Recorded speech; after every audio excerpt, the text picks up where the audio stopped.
Naimbak abigat kada kayo amin. Adtoy ti paset ti teknolohiya. Ti agdama a panawin, akaduan na kadagiti komunikasyon, transaksyon, ken impormasyon, ket may patungpal babaen ti internet. May sa kadagiti napateg a teknolohiya, ket ti cybersecurity. Daytoy ket may sa sistema, ken proseso amang salaknib kadagiti computer, network, servers, ken digital na impormasyon, manibot kadagiti online na piggad na cyber attacks. Ngamaan niya nga iti cybersecurity. Ti cybersecurity ken pangaramat dagiti teknolohiya, software, ken seguridad a pagalagadan tapno makasalakniban dagiti digital na datos ken sistema manipod iti panakatakaw, panakadadael wenno panakaka-access dagiti saan na mapulubusan at tao. Iti damo ng rugi ti internet, basit laing kadagiti paseknan may panggep ti online security.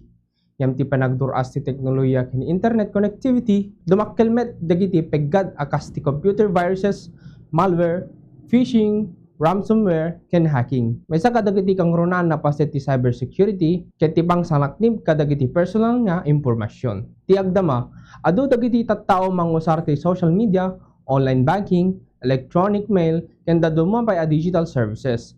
Gapo iti daytoy, nagbalin na napateg ti pangsalaknib kadagiti. May sa kadagiti kaduan na teknolohiya ken maramat ti cybersecurity ket ti encryption. Ti encryption ket may sa proseso amang balbaliw ti impormasyon iti may sa code ang maawaaten laing dagiti napulubusan na agar-aramat. Babaen iti daytoy uri no maawat ti impormasyon dagiti saan na mapulubusan at tao. Saan met laing na maawatan daytoy no wan tumiso a decryption key. At dami dagiti firewalls amang serbi akas pader amang salaknib ti computer ken network manipod dagiti saan na mapulubusan na connection.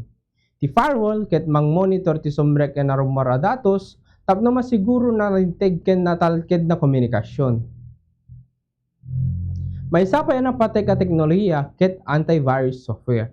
Daytoy ket na disenyo tapno magbirok, mangbigbig ken mangikat kadagiti virus, malware ken dadumapay na nagbalin met a popular ti multi-factor authentication wenno MFA.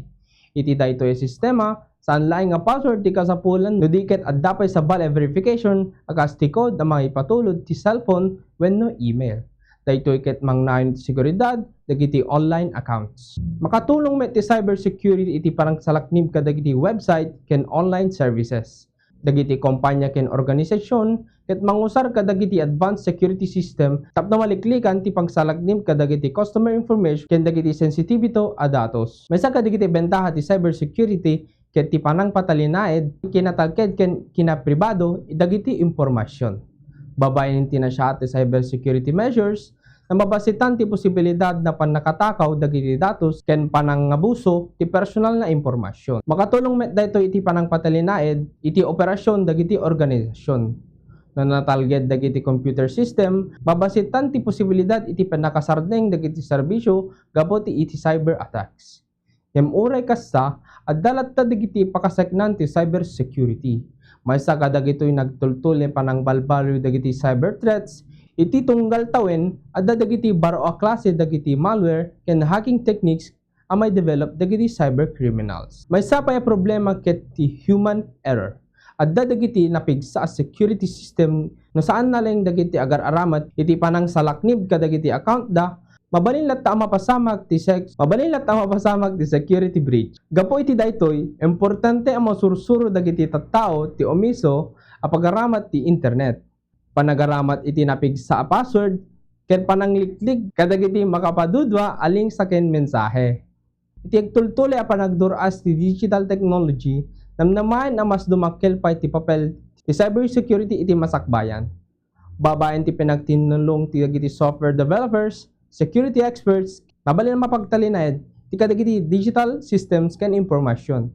Ti cybersecurity ket saan laing nga teknolohiya no diket may saan napateg a panagsagaba ti pangsalaknib ti datos. Sistema ken kinapribado dagiti tattao iti digital na panawin. Data ti latest ti paset ti teknolohiya, check ni Bombo Brandon Fondejon, and this is Bombo Radio Philippines, the #1 and most trusted source of news and information. Basta Radio, Bombo! Good morning, Philippines!